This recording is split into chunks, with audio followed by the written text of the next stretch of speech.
I want to respond quickly to Mr. Kobia, the jamaa wa NCIC. Leo umetustajabisha kweli kweli. And I want to be frank with you.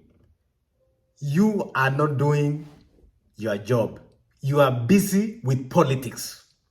And I want to explain it correctly because I know what I'm talking about.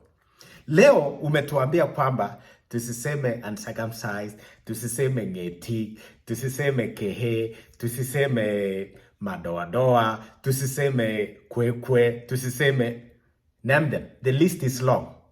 Umetaja hizo vitu yote, hata kusema atupangwikwi. Somebody somewhere cannot organize us because that is the meaning of atupangwingwi. Hata kusema hivyo ni hate speech, which it is ridiculous. Seriously, it is ridiculous. I'm pissed off completely. You are just a letdown. And by the way, is NCIC supposed to be making laws? Watuambie ni nini Wakenya wanastahili kusema, nini hawastahili kusema. You are not the lawmakers. Kuna parliamentarians. A parliament created NCIC commission. But I wonder ni constitution gani munatumia kupimia Wakenya ewa. Let me be quite frank. Umetaja hizi maneno. For instance, umetuambia kwamba tusiseme uncircumcised, which that is actually a word that appears hundreds of times in the Bible. So you are telling even the pastors, mukikuwa kanisani, musiwahi taja hiyo neno, because ukisema kwamba, no, you are quoting Colossians or whatever, or Galatians, ukiongea juu ya circumcision, hapo umeongea, you are now talking hate speech. Are you effing kidding me? What are you trying to tell us, Mr. Kobia? Unafanya siasa, period. Kama ungekuwa unafanya siasa, when you are now complaining because everything sounds here like you are targeting people who are not supporting Raila, period. That is the truth. Kama ulikuwa mtu wa kusema ukweli, the time that from 2007 or before that, 2012, when Ruto and Kalenjin supported Uhuru, watu wengine, na nataka kukua frank as much as I can, watu wa Raila, wafuasi wa Raila, wakaanza kuita wa Kalenjin Kalechinga. Kalechinga is not even like saying mtu mwenye hajakuwa circumcised. That is a stereotype. You are stereotyping people kwamba Wakalenjin wote ni wachinga. And this word has dominated social media from 2012. And interestingly, Kobia, on your list, you haven't even mentioned that. My friend, sisi sio wachinga, we are not fools.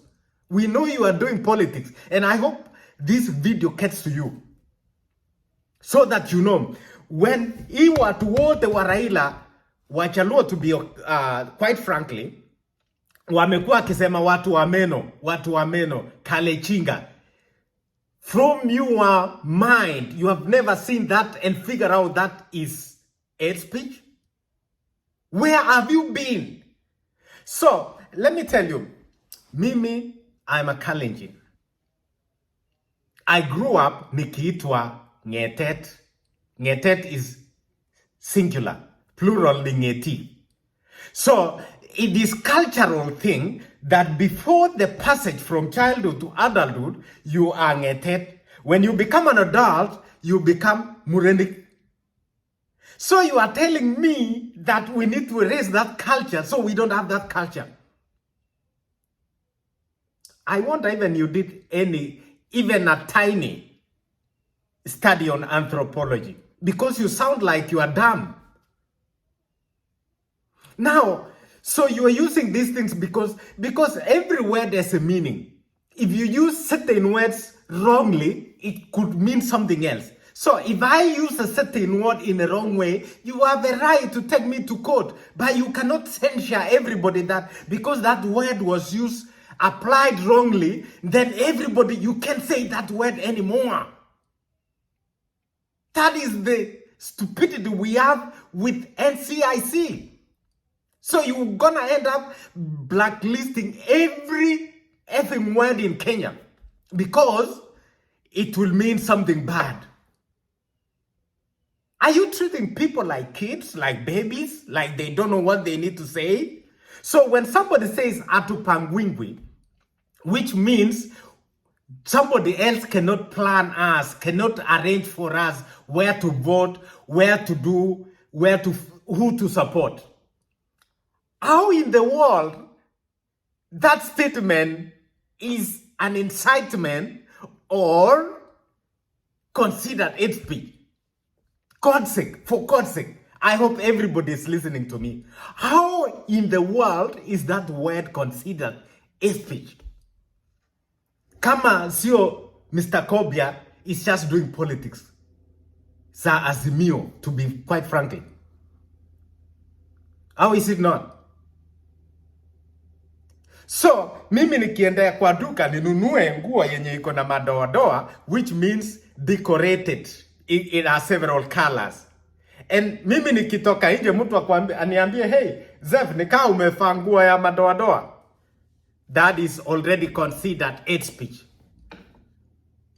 I mean, seriously. Every word, hata ukisema edek, sasa kesho tukianza kusema edek, because maybe Uhuru is causing everybody edek. Tomorrow, that becomes blacklisted. Seriously. I hope we have grown up, na tunaelewa mambo, and when people begin to say that, oh, you can say this, you can say this, you can say this, Kenya imekuwa Russia. Is Kenya changing and becoming Putin kind of way of leading, where people are shut? They can't say anything, they can't do anything because it's considered bad. You gotta give me a break. You gotta give me a break. Because now, kusema vitu zingine, because I understand kusema ngeti when Wakikuyu wanaita kehe, maybe Wakisi wanaita omorisha, which has got meaning. Hey, if there is a correct way of using certain words, waambie wa Kenya, hey, munapotumia maneno kama hii, be careful, so that you don't get in trouble. Because you can't change my mind when ikisema madoadoa, I know what it means. I'm not talking. Raila the other day, alitumia the same word, and I believe Raila for sure, it didn't mean any bad. Same thing with Linturi. But because of bad politics in the country, that certain words mean something. If I haven't meant that, we have media, we have everybody. Analyze. You can read my mind and judge my motive if I didn't mean anything bad. Anyway, thank you so much for tuning in. This is Zef. Share this thing. Like my new page. Thank you so much.